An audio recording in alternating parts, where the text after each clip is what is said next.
Before India became the milk capital of the world, we were in a dark age. In the 1940s, the dairy industry was controlled by middlemen, and the biggest name was Polson. They had a monopoly, buying milk from farmers in the Cairo district for dirt cheap prices, processing it, and selling it to the Bombay milk scheme for huge profits. The farmers were starving while Polson was getting rich. In 1946, the farmers finally snapped.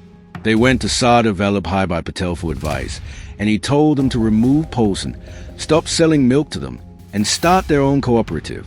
This sparked the Cairo Revolution. The farmers went on a 15-day milk strike, refusing to sell a single drop to Polson. The Bombay milk scheme collapsed, and the government surrendered. On December 14, 1946, the cooperative that we now know as Amul was born. But they had a massive problem. They had the will, but they didn't have the technology to store the extra milk they produce in winter. Here is where history meets food science.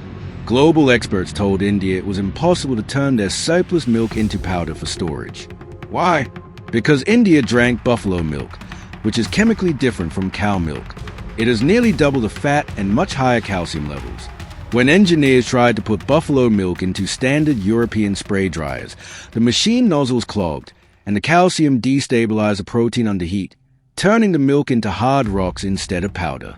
This is where H.M. Dalaya, a dairy engineer, changed history. He redesigned the spray dryer nozzle and altered the heat processing temperatures, successfully creating the world's first buffalo milk powder. Without this scientific invention, there would be no white revolution. With the science solved, they needed a system to manage the milk. This became known as the Anand pattern, a three-tier structure that is the backbone of India's dairy success. At the foundation is a village dairy cooperative society, where farmers pool milk and are paid instantly with no middlemen. The next tier is a district milk union, which collects and processes the milk into products. The final tier is the state milk federation, which markets those finished products under a single brand to the rest of the country. This structure ensured that 80% of the money paid by the consumer went back to the farmer. The success of Cairo was so huge that the Prime Minister asked Dr. Verghese Kurien to replicate it across all of India in a program called Operation Flood. It happened in 3 phases. In Phase 1, Kurien took surplus milk powder gifted by Europe, sold it, and used that money to build India's dairy infrastructure, linking milk sheds to major metros. In Phase 2, the network expanded massively across the country. By Phase 3, they consolidated the system, adding thousands of new cooperatives and introducing veterinary services to improve animal health. A common question is why Dr. Verghese Kurien is called the father of the White Revolution if Dalaya invented the technology. The answer is a difference between management and science. Dalaya was a quiet genius who solved the chemistry in the lab.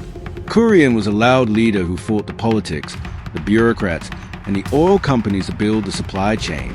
Dalaya gave us the product, but Kurien gave us a revolution. So, did it work? Let's look at the numbers.